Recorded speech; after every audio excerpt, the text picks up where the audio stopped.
le Barça invite des gens au stade. Franchement, c'est bien. Sauf que vous avez oublié un petit problème. On n'a pas de stade. Comment ça, vous invitez des gens alors qu'on n'a pas de stade? C'est quoi ce délire, les frères? Est-ce que vous avez déjà vu ça? Est-ce que vous avez déjà vu ça, les frères? On n'a pas de stade, on se permet d'inviter des gens. Le petit Asboula, il est tout content. Il a mis en story, ah, je suis invité au Barça, je suis invité au Camp Nou. Sauf que le stade, il est pas encore prêt. On n'a pas de stade actuellement, on sait pas où est-ce qu'on va jouer le prochain match, les gars. C'est le débat depuis 3 semaines maintenant. Non, vraiment, je comprends pas. Ce club, je le comprends pas, les frères. Vous vous rendez compte, le culot quand même? Inviter des gens alors que t'as pas de stade. C'est comme si t'invites des gens chez toi alors que t'as pas de maison. C'est comme si demain tu dis tu vas chercher ta copine au travail alors que t'as pas de voiture. Tu dis viens on va aller en bus ensemble, je te ramène chez toi, on va aller en bus ensemble. Non. Les gars, franchement c'est trop. Ce club vraiment c'est incroyable. De ridicule en ridicule en fait, tout simplement. Et ne me dites pas ouais peut-être que d'ici là le stade sera prêt les gars, j'y crois plus les frères. Moi j'ai fait le deuil du Camp Nou cette saison. Moi cette saison je pense qu'on n'aura pas le Camp Nou, tout simplement les frères. Tu peux pas faire cette vidéo avec tous les milieux de terrain. Regardez le nombre de passes dès que Pedri l'aurait pu faire en plus. Regardez encore celle-là. Yamal, il est tout seul. Comment t'arrives à rater ça? Bon, après, les attaquants, ils peuvent pas tout le temps tout mettre, ok. Regardez les passes qu'il envoie. Et là, il y a que des ratés. C'est trop, en fait, le nombre de passes qu'il aurait pu mettre en plus. Cette saison, l'année dernière, l'année encore dernière. Bon, la barre de Rafinha. Après, oui. Regardez, il met des passes. Les attaquants, ils peuvent pas tout le temps marquer. Mais les gars, il met des caviars, Pedri. Vous vous rendez pas compte.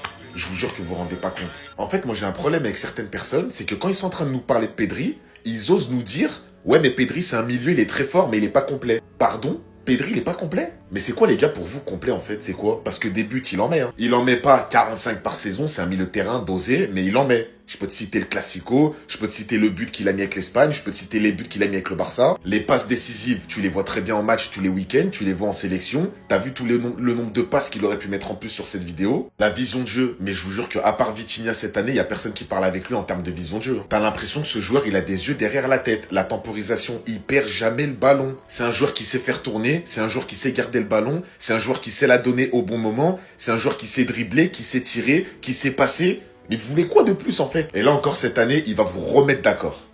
Les gars, c'est où faut que je vous parle? Luis de la Fuente s'est exprimé sur la blessure de Gavi, et apparemment c'est plus grave que ce qu'on pensait. Le pauvre Gavi devra peut-être subir une intervention chirurgicale. Je lui ai parlé ce matin, il est triste et inquiet à propos de cette possible opération du cartilage. Mais c'est un joueur très fort et il a une forte personnalité. Comment vous dire poliment, sans gros mots, ce que je ressens pour de la Fuente, qui n'a pas sorti Gavi, qui lui a coûté les ligaments et aujourd'hui, peut-être une opération très probablement. Les gars, je vous mens pas, j'ai trop la haine. J'ai trop la haine. J'espère que ça sera pas très grave. Mais encore une fois, une intervention chirurgicale, ça veut dire derrière de la rééducation, ça veut dire derrière du temps avant de regagner les terrains, de revenir à 100%. J'ai juste envie de tout casser en fait. Mais bref, je vais vous donner 2-3 petites nouvelles du Camp Nou également. Normalement, voilà comment les choses devraient se passer. Je dis bien normalement. Pour ceux qui ne sont pas au courant, c'est désormais officiel. Le 14 face à Valence, le match se disputera ni au Camp Nou ni à Montjuïc, mais bien au stade Johan Cruyff. Communiqué du FC Barcelone officiel. Le souhait du club, ça serait de revenir pour le match face à Getafe dans la première phase avec une ouverture partielle avec 27 000 personnes. Par la suite, comme vous pouvez voir, normalement le retour face à la Real Sociedad au Camp Nou devrait être certain, mais on ne sait pas encore si on sera à 27 000 places ou à 45 000 places. Et face au PSG, normalement, on devrait être arrivé à la phase sûr et certain pour les 45 000 places. Comme vous pouvez voir, la phase 1A est terminée. Alors la phase 1A, c'est la phase qui permet d'ouvrir le stade à 27 000 places. La phase 1B, c'est celle qui permet d'ouvrir à 45 000.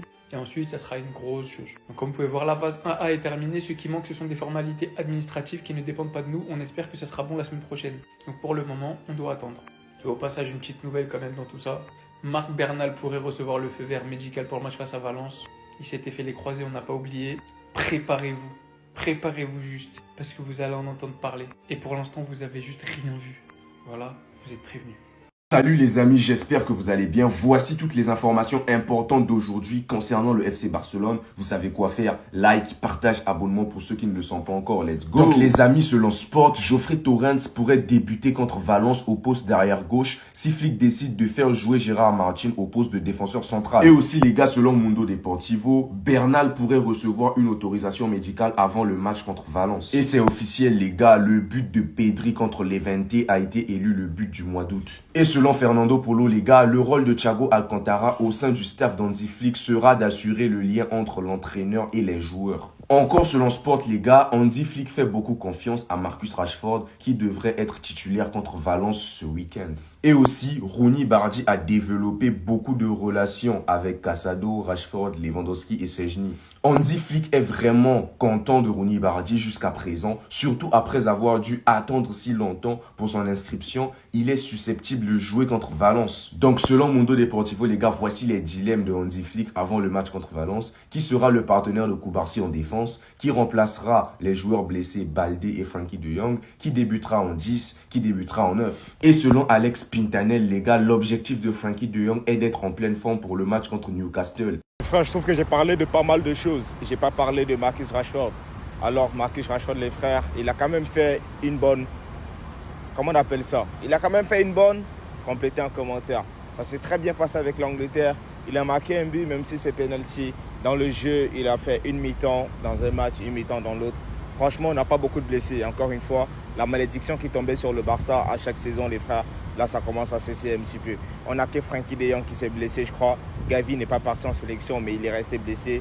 Baldé n'est pas parti en sélection, il est resté blessé. Sinon, Pedri, Lamine Yamal, Koundé, enfin, les joueurs importants, ils ne se sont pas blessés. Rashford, ça va. Rafinha, même avec le Brésil, ça va.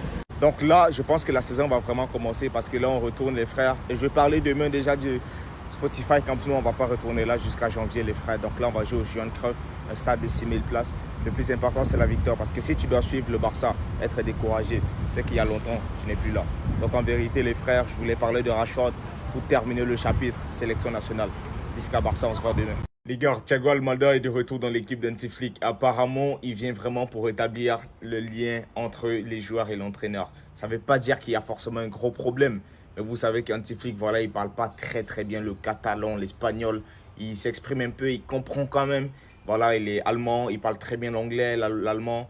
Voilà, donc Thiago Alcantara, il a joué au Bayern, donc il comprend très bien l'allemand.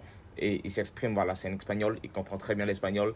Donc ça va renforcer un peu les liens, donc ça va permettre au staff d'Hansi Flick de vraiment transmettre la bonne information aux joueurs, vraiment tactiquement. Parce que je pense qu'Hansi Flick est en train de concocter quelque chose là, on ne se rend pas compte encore. Voilà, avec les pays, avec tout ce qui s'est passé, on a été très déconcentrés. Là, on est de retour au club. Là, le Barça, apparemment, on n'est même pas dans le top 2, top 3 favoris pour gagner la Ligue des Champions. Les gens nous simplifient. Je préfère qu'on soit des outsiders et qu'on va venir les choquer. Ils ne savent pas. C'est quand le Barça est en danger qu'on n'est pas en danger. C'est là qu'on se réveille. Les gars, dites-moi ce que vous en pensez, franchement. Luis de la Fuente, entraîneur de l'Espagne, regardez très bien ce qu'il vient de dire. Lamine Yamal consacre 4 heures par jour à la salle de sport, à la physiothérapie, à la nutrition et au soutien psychologique. On va répéter. 4 heures à la salle de sport, à la physiothérapie, à la nutrition et au soutien psychologique. Vous pensez que la pression, là, c'est facile? Superstar à 18 ans, vous pensez que gérer la pression, les millions de followers, les millions de haters, c'est facile? C'est ce que j'appelle un entraînement invisible et il devrait être véritablement valorisé. Ça ne fera pas de lui un ballon d'or. Mais lorsque Lamine Yamal fait son anniversaire, lorsque Lamine Yamal est avec sa copine, lorsque Lamine Yamal fait caca, tout le monde veut... En fait, quand c'est négatif, quand ça paraît négatif, tout le monde se précipite là pour diffuser l'information. Mais quand c'est positif comme ça, personne ne va en parler.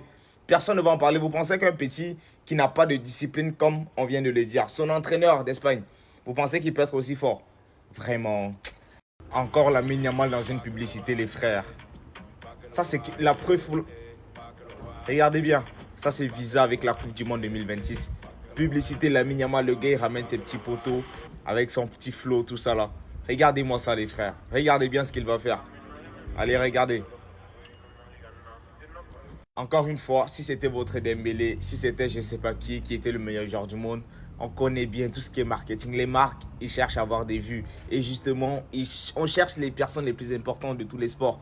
C'est lui le king, que vous vouliez ou non. Ce n'est pas vos petits comptes là sur TikTok ou bien sur... ça ne sert à rien. La vérité est là. Il faut l'accepter. Le petit, il a déjà passé une autre dimension. Et il doit être arrogant. Parce que on n'a même pas le 1 centième de ce qu'il a comme notoriété. Mais nous, on est arrogant. Imaginez-lui. Il doit avoir confiance en lui et être arrogant parce que c'est lui le meilleur. Petit, tu représentes le football. C'est toi la prochaine génération. Après Messi, c'est toi, Betty.